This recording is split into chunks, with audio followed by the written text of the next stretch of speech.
Morning. আজকের ব্লগটা একদম অন্য ধরনের আর প্রচণ্ড একটা চকলেটি ব্লগ।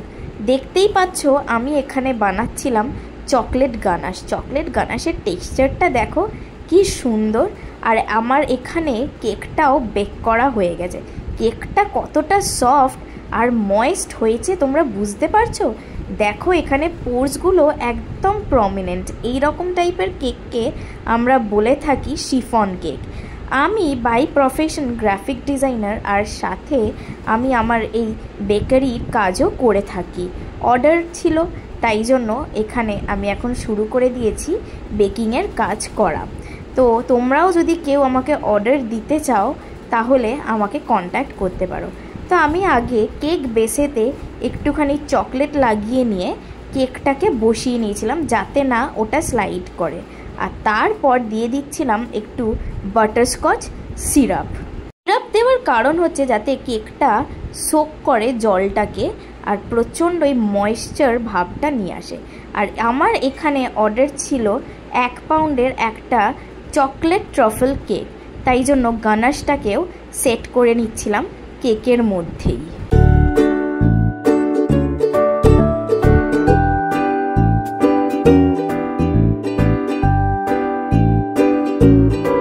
তো আমার কেকের ক্রাম কোট করা হয়ে গেছে আর আমি ফ্রিজও করে নিয়েছি। দেখতেই পাচ্ছ চকলেটটা একদম কেকের গায়ে সোক হয়ে গেছে। এবার আমি করে নেব আইসিংটাকে। তো চলো আইসিংটাকে ঝটপট করে নেওয়া যাক। এখানে আইসিংয়ের জন্য আমি ইউজ করেছিলাম ট্রোপোলাইটের হুইপড ক্রিম। তো আইসিংটা সেরে ফেলি।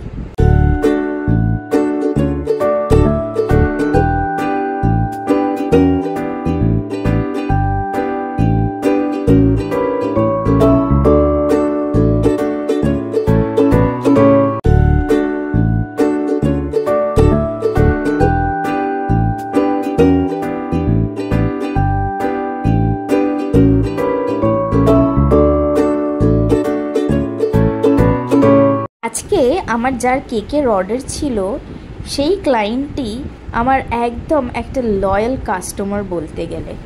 বিশ্বাস করো, আজ থেকে 5 বছর আগে আমি যখন আমার এই বেকারিটা শুরু করেছিলাম সেই প্রথম দিনের অর্ডার উনিই আমাকে দিয়েছিলেন। তারপর থেকে উনি আমাকে ছাড়া আর অন্য কোনো বেকারি থেকে কেক তো নেয়ই না, কারণ ওনার সাথে আমার বন্ডটাও তেমন হয়ে গেছে। আর তার সাথে উনি আমাকে প্রচণ্ডভাবেই বিশ্বাস করে। যখনই কোনো কেকের অর্ডার দেন না কেন বলে দেয় একটা থিম, কিন্তু তারপর উনি এটাই বলেন, চন্দ্রা তুমি অনেকটাই ক্রিয়েটিভ, তোমার যেরকম মনে হবে তুমি সেরকম করেই বানিয়ে দাও। এই বিশ্বাসটা আমার ওপর পুরোপুরি রাখে।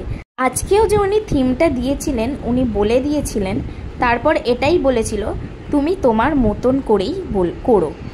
আমার কাছে এটাই মনে হয় একটা আর্টিস্টকে তার পুরোপুরি ফ্রিডমটা দেওয়া উচিত।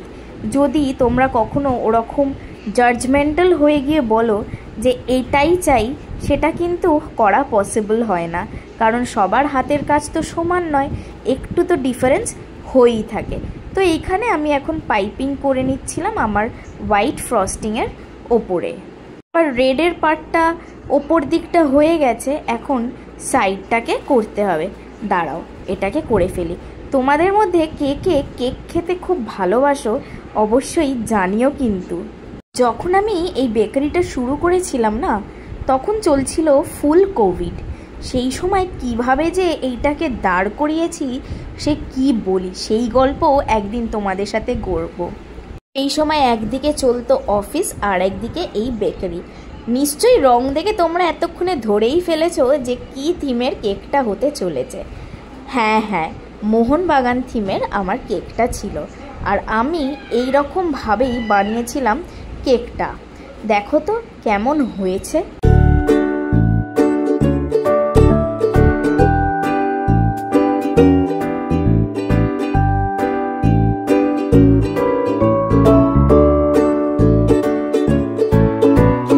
প্রত্যেকটা কেক বানানোর পর আমার বিশ্বাসই হয় না যে এই কেকটা আমার হাত থেকে তৈরি হয়েছে।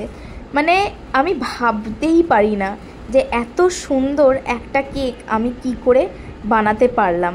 আর আমার কেক বানিয়ে মুখ চোখের অবস্থাটা দেখো, কারণ আমার একদিকে চলছিল একটা কাজ ফ্রিল্যান্সিংয়ের, আর একদিকে আমি বানিয়েছিলাম এই কেকটা। কি ভালোই না লাগছে আউটকামটা দেখে আমার। তো এটা এখন আমি করতে দেব ফ্রিজ, আর ফ্রিজ করার পর আমি এটা পাঠাবো ডেলিভারির জন্য।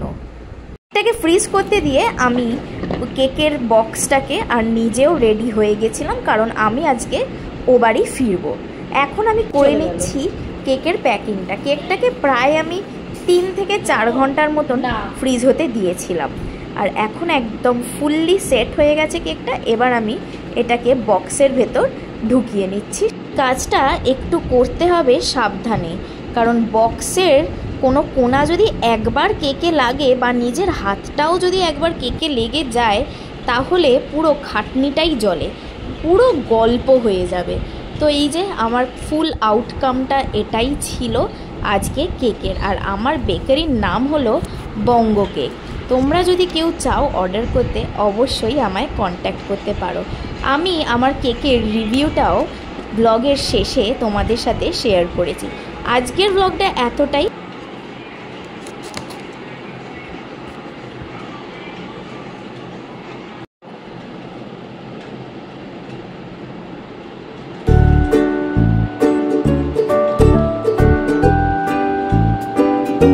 Thank you, Auntie. The cake was awesome in taste and I liked it very much.